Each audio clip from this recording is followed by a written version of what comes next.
A startling new look at the death of one of the world's greatest entertainers. The trial of Michael Jackson's personal physician opened today. Dr. Conrad Murray is accused of acts and omissions that led to the star's death. And for many inside the court and out, the new evidence stirred emotions 2 years dormant. Here's ABC's Jim Avila for our series, Crime and Punishment. It is the day before Michael Jackson's death, and he is under the lights in full makeup and dancing up a storm. The jury saw this image of Michael, and they saw this one too. A shocking police photo of Jackson lying dead in a hospital gurney, a death mask, eyes closed, mouth open. The evidence in this case will show that Michael Jackson trusted his life to the medical skills of Conrad Murray. That misplaced trust cost Michael Jackson his life. It is the crux of the prosecution case against Dr. Conrad Murray, accused of involuntary manslaughter, the unintentional killing of Michael Jackson. What happened during that time frame is that the acts and the omissions of Michael Jackson's personal doctor, Conrad Murray, directly led to his premature death at the age of 50.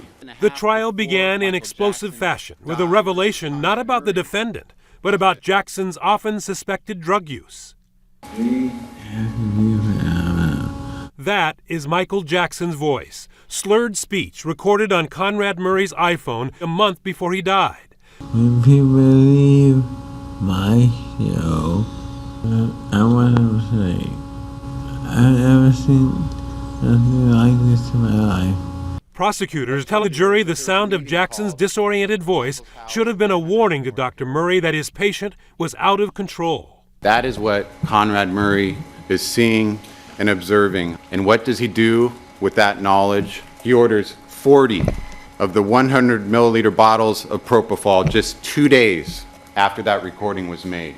The stakes are high for Conrad Murray, who could permanently lose his medical license and be sentenced to 4 years in prison if convicted. It was Conrad Murray's gross negligence. It was Conrad Murray's unskilled hands and his desire to obtain this lucrative contract of $150,000 a month that led Dr. Murray not only to abandon his patient, but to abandon all principles of medical care. The jury and the world was shown for the first time crime scene photos of Jackson's bedroom where he died. And they heard for the first time audio tapes of Conrad Murray's interview with police, describing the early morning hours of June 25th. It was 4:30 in the morning, and he was wide awake, and then he complained.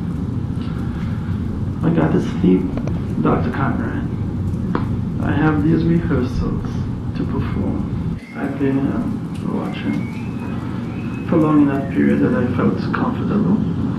Then I needed to go to the bathroom. But in that same conversation, Murray reveals to police that the administration of propofol was far from a rare occurrence.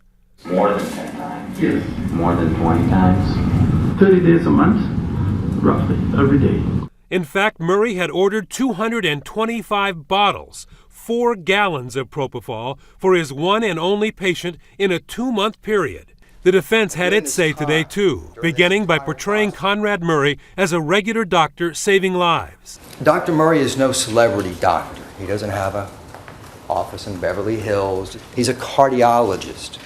He literally saves lives. They say Murray wanted to get Michael off the propofol to get him to sleep naturally.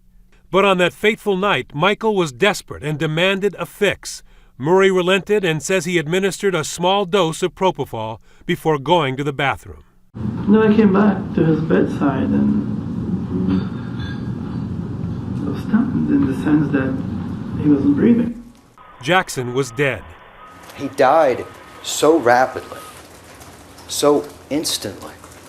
He didn't even have time to close his eyes.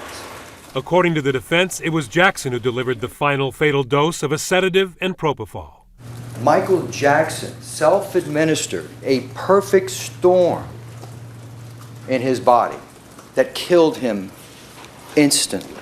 Then on to the first witness of the trial, Kenny Ortega, the director of Jackson's This Is It concert, painting a much happier, hopeful picture of a Michael Jackson he had spoken to just one day before his death.